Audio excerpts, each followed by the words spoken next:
This is the next problem that we're asked to solve. Samson had some money in a coin jar.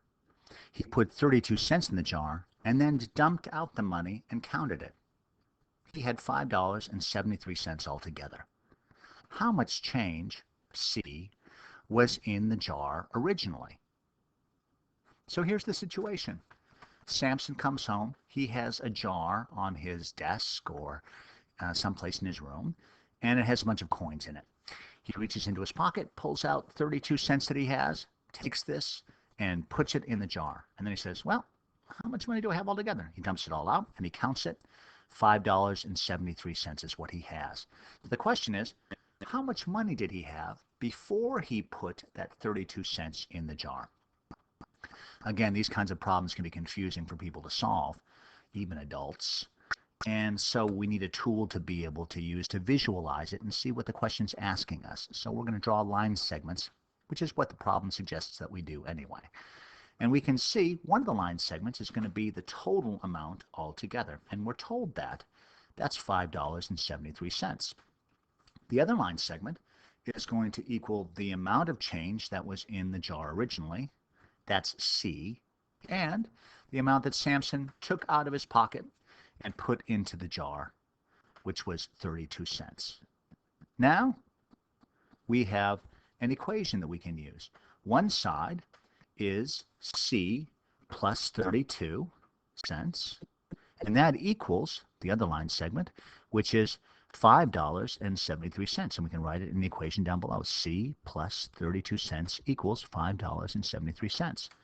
So we know that C plus something plus 32 cents is going to equal $5.73.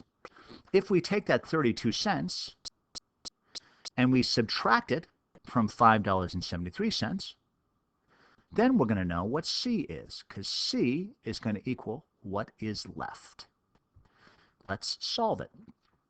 $5.73 minus 32 cents. 3 minus 2 is 1. 7 minus 3 is 4. 5 minus 0 is $5.41. That's the answer to this problem.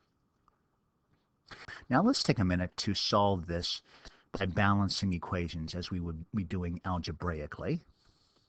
And we can see over here, once we've set up our problem, this is the hard work over here. It's really coming up with an equation. To put this problem over here into a problem form, a story problem into a problem form that we can solve, that's the hard part. And we've already done the hard part. So C plus 32 cents equals $5.73. Here, the balance scale up here is to remind us that everything on this problem over here is in this scale, and everything over here is in this scale, and we need to keep things balanced. If we do something to this side, if we say subtract something from this side, we need to subtract the same amount from this side. Otherwise, the scale is going to go flip, and this is going to go down. All right? So we need to keep things balanced. Let's do what we were doing before, which is to take and subtract 32 over here from this side and 32 from this side. That's what we just did. I'm going to do the same thing over here in this model down below. So C plus 32 minus 32 is going to equal $5.73 minus 32. And there we have it. That's what we're doing. If we subtract it, we're going to have 32 cents minus 32 cents is 0. So we have C equals $5.73, right, this up here, minus 32 cents. And we just did that. That's what we did earlier on. We subtracted 32 cents from $5.73. When we do that, we got $5.41. And that's our answer to the problem. So we've seen it a couple different ways to be able to solve this problem. The key is when you have something like a problem like this, a story problem with the unknowns, a really good strategy is to draw line segments to be able to help visualize it, to see what the problem is asking you to do, and then you can solve it. As always, there are some sample problems for you to be able to work through on the website. You can use the one that's linked up to this question and practice it on your own.